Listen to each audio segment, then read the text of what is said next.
Good afternoon, everybody, and welcome back to another vid from Wade's Farm. It's that time of year again. For me, it is.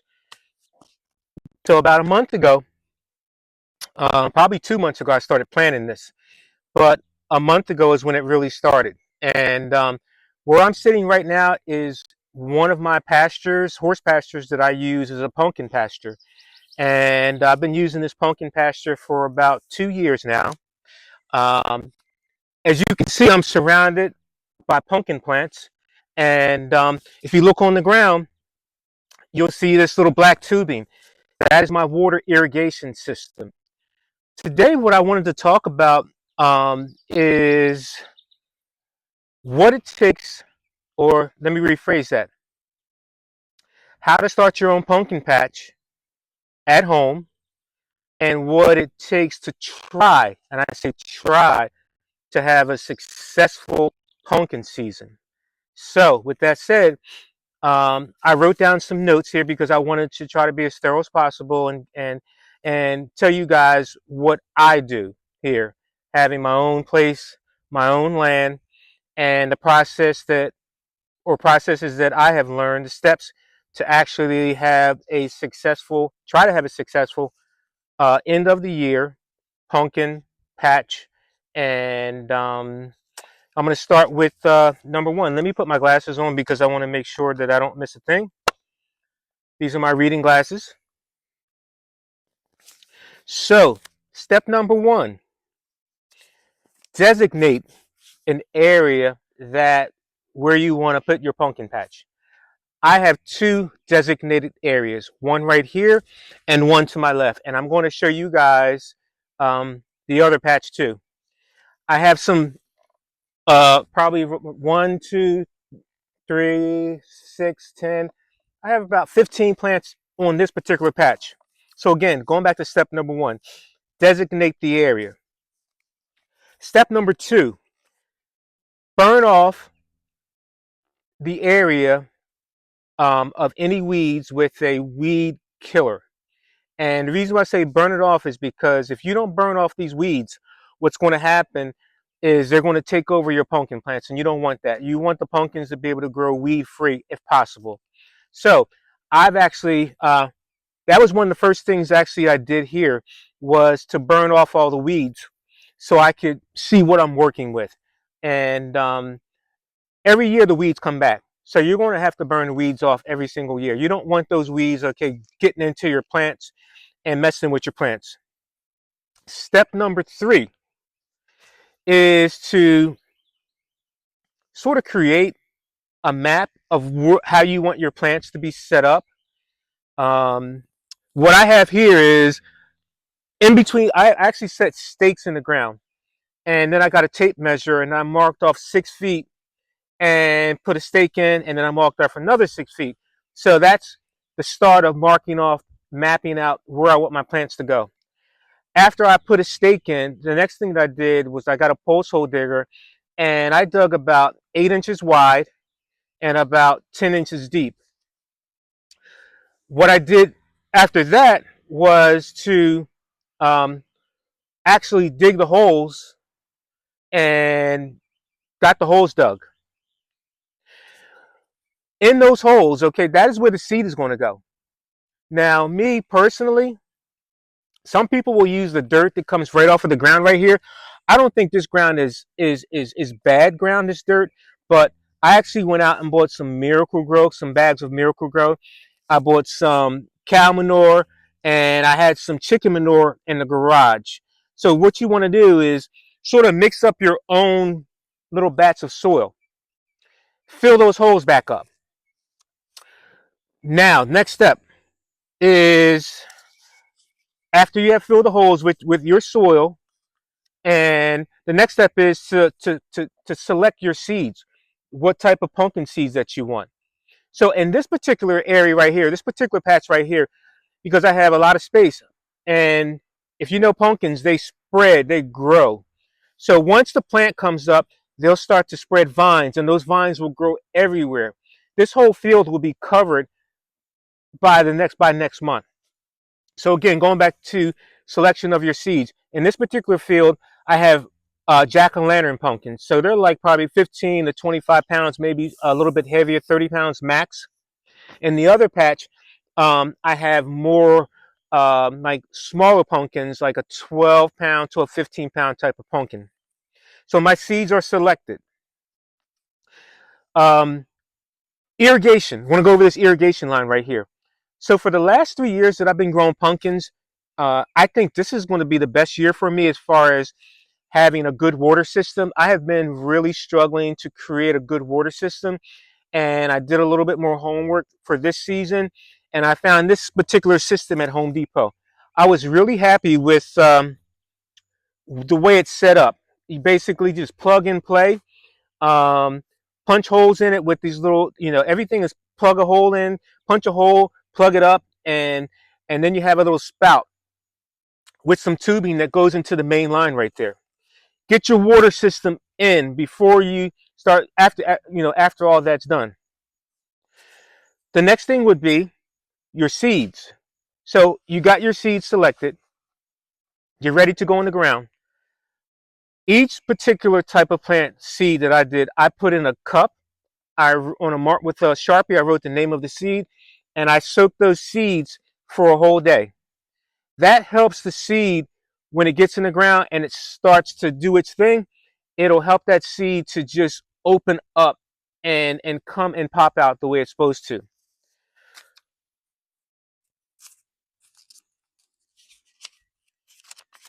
Oh, next step. Once your seeds are in the ground, you still need to water that area. As soon as you put that seed in, you want to get that soil nice and wet and moist. You don't want to get it soggy. You just want to get it moist, get it wet. Now, if you did everything that I just said, I'm not guaranteeing that that plant is going to mature and come up. Because what I have learned is that some seeds are just a bad seed and they don't grow.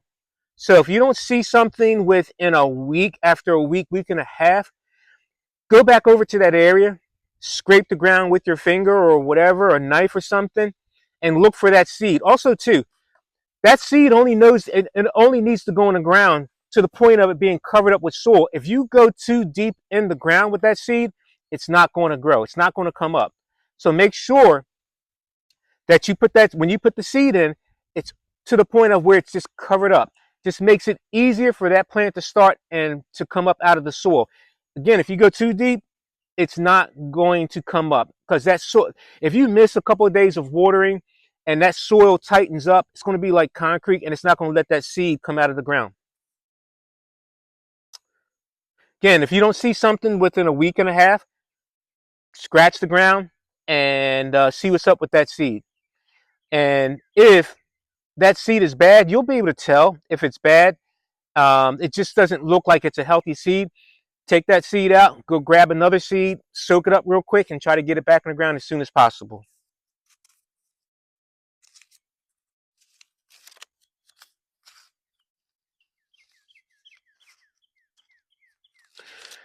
Watering. You want to water that plant. That the first couple of waters, okay, in that plant, you want to get some nutrients besides what's already in the ground. Like I said, you've got manure in the ground, you make chicken manure, okay, you do have that fertilizer. To me, that is basically for the long term. So when those roots start to grow down, they have something to feed on. But to really get that plant going and boost it up, go out and get some tomato plant food and mix it up in a 5-gallon, 1-gallon container and feed that plant within that. As soon as you see that plant coming up out of the ground, I would suggest that you feed it some of that tomato plant feed within a day or two. It just helps that plant to sort of, boost up and give it some nutrients. Let me say this. Pumpkin plants are maintenance. They're like kids. You have to maintain them. They require a lot of maintenance. So if you're not into taking care of your plants, I wouldn't advise you to start a pumpkin patch because they require a good amount of maintenance. I'm going to go back to the water thing real quick. So it's really important that you have your water system set up because you don't want to be like for me, you don't want to be walking outside with a 5 gallon jug of water and watering these plants by hand. It's just cumbersome. A lot of maintenance just adds more maintenance. You get your system set up and you get it set up good. You just go to your spigot, turn the spigot on, and you water your plants. Enough said about the water.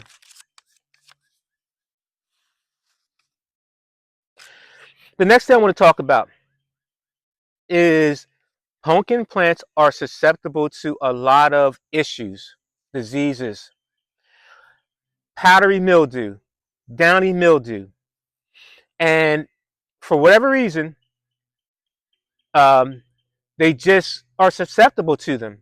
There's a lot of companies out there that are trying to make seeds that are resistant to the issues that pumpkin plants get. I've tried a couple of them, but to be honest with you, um, I've still gotten powdery mildew and downy mildew. It really powdery mildew and the downy mildew, they are caused by moisture and mildew. And after like a rain, or if you have a really humid hot season, it gets on the leaves and it creates a fungus. And the way that you can tell your plant is unhealthy, you'll see little spots start to develop. The powdery mildew and the downy mildew, they look like, if you look on the leaf of the plant and it looks like powder spots on it, that plant is sick. It has either powdery mildew or downy mildew. And you want to address that issue immediately.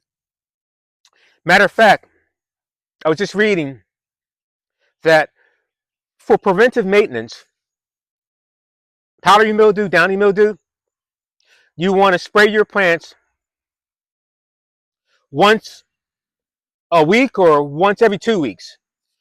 I have on the ground right here all of my preventive, what do they call these, like disease controls, liquids, and stuff like that I mix up. I'm going to go over those with you guys.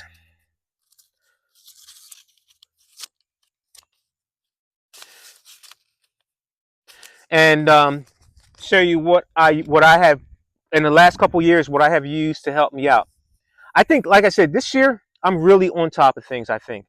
And I've had maybe 2 plants that have showed some issues right up within the last 2 weeks. And one of the first thing that I jumped on is called Licky Cops, and you can get this on Amazon.com. And it's for 1 pint. It's probably around about like $17, $18. Let me tell you something. This is liquid gold right here. You got to have this in your cabinet if you're going to have pumpkins. It's called Licky Cops, and this fights some of the issues that the pumpkin plants get in controlling those funguses or diseases that the plant might get. I actually have like 2 plants that seem to need a little bit more of the Licky Cops, and I mixed up a spray bottle of it right here. The next thing that I want to talk about is that I use is liquid copper fungicide. This will help you with the powdery mildew and the downy mildew. So I'll usually, even if my plants don't have any issues, I will use the Licky Cops just to help them, just like I said, to jump on something preventive.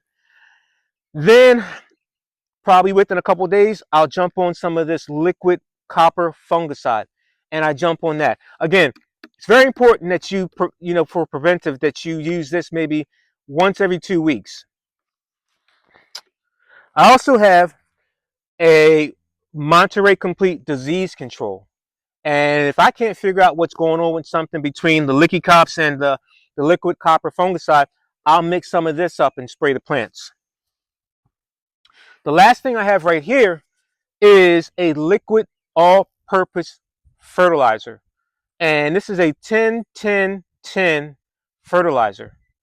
They say mix up about a gallon of this, maybe 2 to 3 ounces of it. And I actually mix it up in a spray bottle because you can actually spray the leaves of a pumpkin plant, they will absorb whatever you spray them with, the leaves. Matter of fact, this morning I actually mixed up a batch and I fed the plants the liquid fertilizer. Again, and like I said, as I said before, there is fertilizer in the ground. Long term, the way that I planned it. So when those roots are deep in the ground. But also too, I wanted to buy this liquid fertilizer to make my pumpkins vibrant, to make sure they're well fed, because if they're healthy and they're vibrant and they're well fed, you're just going to get a better crop, a better harvest of pumpkin. Does it guarantee that your pumpkins are going to turn out the way you want? No, I don't. I'm not guaranteeing that, and I'm not. I'm not saying that it guarantees it, but I just feel like it will help, and it's not going to hurt it, but I feel like it's going to help. So again, um, pumpkins are maintenance, and you really have to take care of them. They're just like, and also too, there's a saying that I heard early on when I started trying to grow pumpkins. They say growing pumpkins is like having teenagers at home. Teenagers are always in the refrigerator eating, and they're always, you know, just wanting food. Pumpkins are the same way. They require a lot of maintenance, and they're always hungry. So I've shared with you the basics of what I've learned for a small pumpkin patch at home, and I hope this helps you guys out. I'm actually going to show you guys one of the plants that I have here that in this particular patch that I feel like it needs a little bit of help. So like I said, I mixed up this batch of Licky Cops. I'm going to show you that plant, and then I'm going to show you a plant that's healthy, that is nice and green, doesn't have any spots, and I don't feel like it needs anything but just whatever maintenance that I'm doing right now. So with that, with that said, I'm going to jump on to showing you guys the one unhealthy plant, and then I'm going to show you guys. Actually, I'm going to show you guys the healthy plant, and then I'm going to show you the plant that needs some Licky Cops.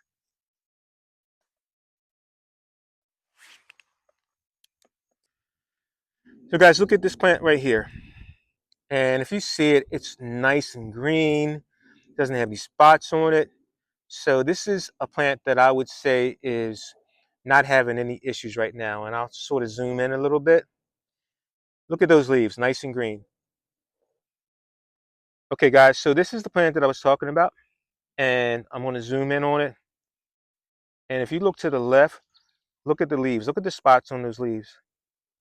So that's a plant that I would have some concern with, that I'm going to spray with some Licky Cops.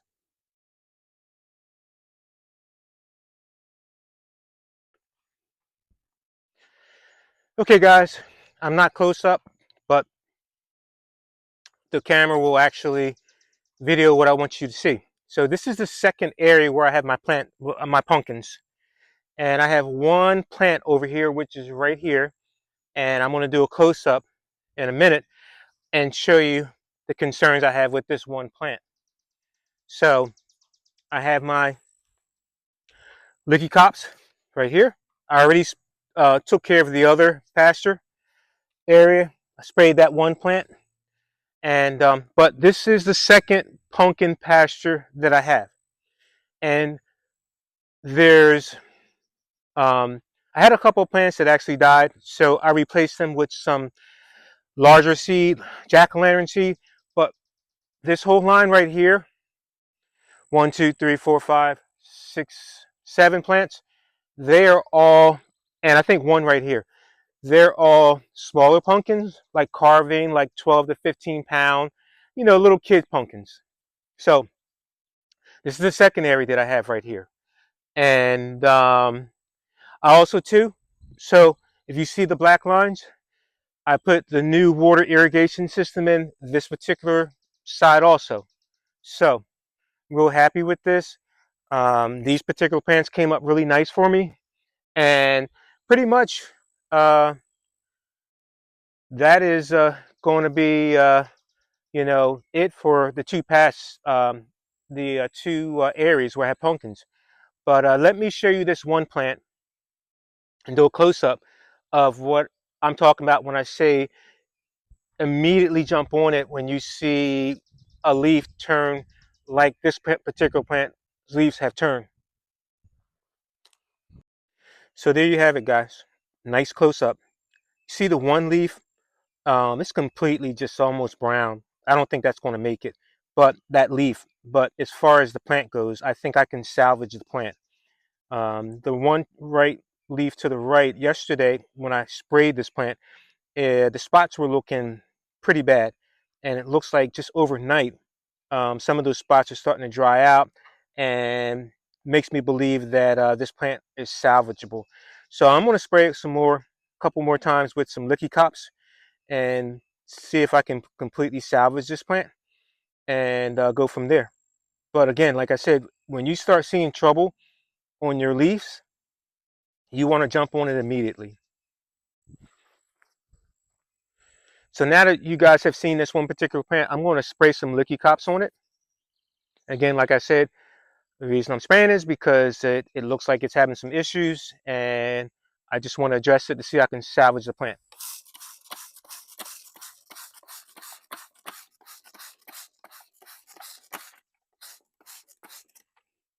All right, so that's it, guys.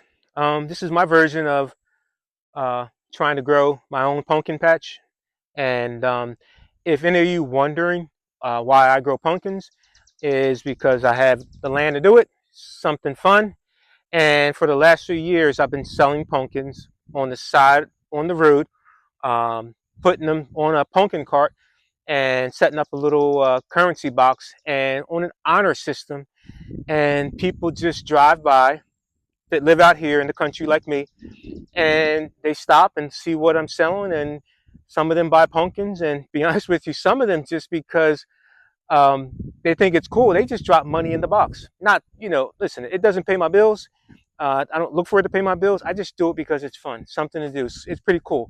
So with that said, I'm going to end the video. Hope you guys like what you saw. Comments are welcome, and hopefully I find a horse soon, because I'm ready to get the ride again. And if anybody, you guys that know me, you know that this channel was started with horse stuff, team penning, team sorting, and has led to this. So I'm farming right now, doing farming stuff because I don't have much. I don't have a horse. So hopefully I get one soon, and we can get back to doing some horse videos. Other than that, until the next video, ways out.